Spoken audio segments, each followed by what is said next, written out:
Hello, wonderful. This is Sarah, and you have probably heard of the tragic story of Gabby and her death, which we are now thinking could be from her fiance, and where they found her remains in Wyoming. And it has created such a buzz around the conversation of romantic relationship abuse, whether it be emotional, physical, what we know about gaslighting, what we know about her behavior from that. Should the police have done something? Should other people have done something? And it is in all kinds of headlines. I think Dog the Bounty Hunter has just joined the search for Brian, her fiance, and lots of people in my arena have been speaking out about it and talking about it. And I talked a little bit about it, but I've had so many people reach out. Oh, what do you think about Gabby? What do you think about this? What do you think about that? And in the best way possible that I can say this, and I hope I'm saying it in a way that you have ears to hear, her case is sad and it's normal for me. I hear sad stories every day. I hear heartbreak every day. And I am so glad that her case is bringing awareness to this. But I'm also saddened by the fact that people have so much energy around someone else's story and someone else's heartbreak, and so little energy for their own story. She's dead, and it's terrible. It is absolutely terrible. There's nothing okay about what happened. And I see women every day who are still breathing, but they don't seem alive. They don't seem vibrant. They don't have their heads on straight. They're not connected with their joy. And it's tragic Gabby won't have kids.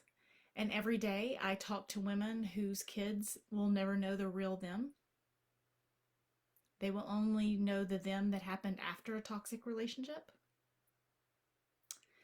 And I hear what the police should have done in this situation. And I agree that the police should have done something differently. And every day I talk to women who should do things differently in their own lives and get out of that prison that the toxic person put them in, that told them they were helpless, that told them that even if they weren't together, they would never really get away, that told them they were worthless, that told them it was their fault, that told them they weren't good enough. And if you want to do something for Gabby, live your life to the fullest. Not in hypervigilance, not in fear, not in protection mechanism, but be alive.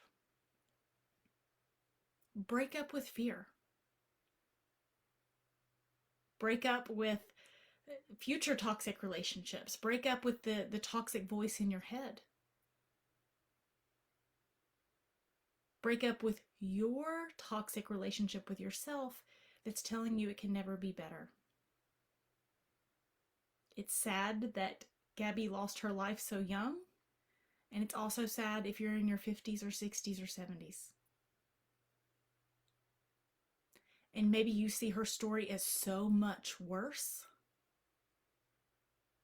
But I see some of you and I say, but your story is so much worse. This isn't a comfort zone. What you're talking about's a prison. It's a prison of stuck. It's a prison of fear. And it's a prison toxic people in your life told you you belonged in. And do we need more people talking about the Gabby story? Sure. Do we need police reform in the situations with toxic relationships and more training? Of course.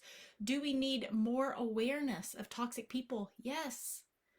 But the biggest and best thing you can do is come alive again. Break out of the prison that the toxic person put you in. Break out of a life of death, even if you're still breathing. And honor the women who weren't as lucky as you by actually living, by coming alive, by leading your kids by example, by finding love, by creating success for yourself, by taking control of your thinking, by setting boundaries, by becoming a completely new version of you, a toxic person proof version of you. Gabby can't do that. You can look up the word Emma Walker, who is, when I started this WonderSwoman program and everything that I do, it was after a mental health campaign for Emma Walker, who was killed in her bed by her boyfriend. And it's terrible. And when young people die, it's terrible. And when old people or older people get out of toxic relationships but remain in a prison the rest of their lives, it's terrible. It's all terrible. Okay? I'm not minimizing people who've lost their lives in any way. I'm asking you to take hold of your life. The best thing you can do for every person in your life is to lead by example, to come alive, to get healed. And I talked to a lady recently, and I said, what would happen to kids and the school system if every mother felt confident and felt alive and felt whole and felt healed and had great boundaries and had her head on straight and, believed in herself? I said, what would happen to the school systems if every mother, because I don't work with fathers, but if every mother felt like she was living her best and emotionally healthiest life? And if she was on a path to become well loved, what would happen to kids? And the person died laughing, and they said it wouldn't just transform the school system, it would transform the world.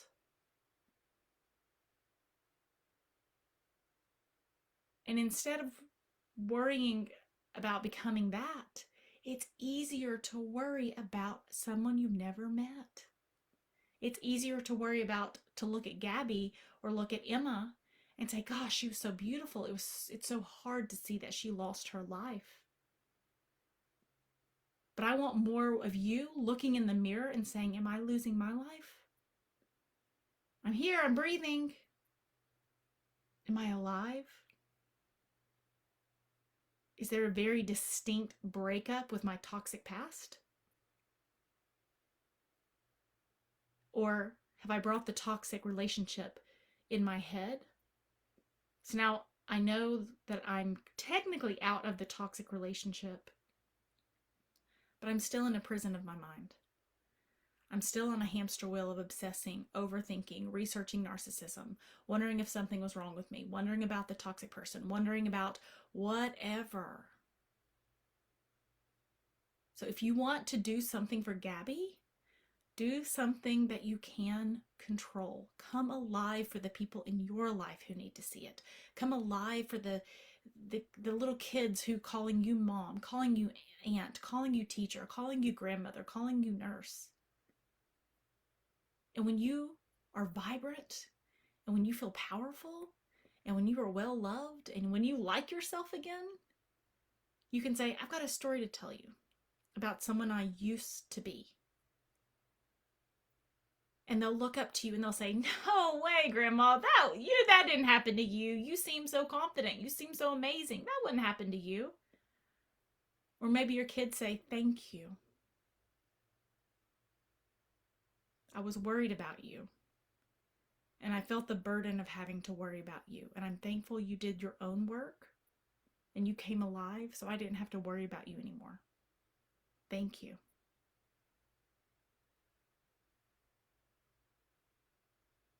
So the next time you see Gabby on the news, you see a news article, you see all these people, I hate to say, interested in something because of the shock value at this point,